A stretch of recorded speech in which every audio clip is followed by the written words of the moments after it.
is hierdie? Okay, so dis ons het 'n heuningnes onder die ou in die huis gevind. En nou haal ons dit uit. Nou haal ons dit uit en ek is baie van hierdie nou eet ons sommer net so. Hy sal so eet jy dit net op 'n stukkie af. En is dit vreeslik soet. Baie. O ja, kyk hoe loop dit in jou vingers. Ja, jy sien. En dan naai dit nog koud.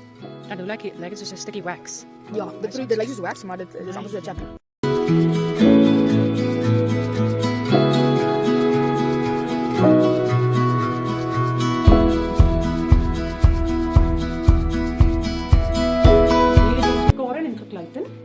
Nee, so die een druk die heuning uit en die ander een sif die volgende. Daar's 'n bytjie poot.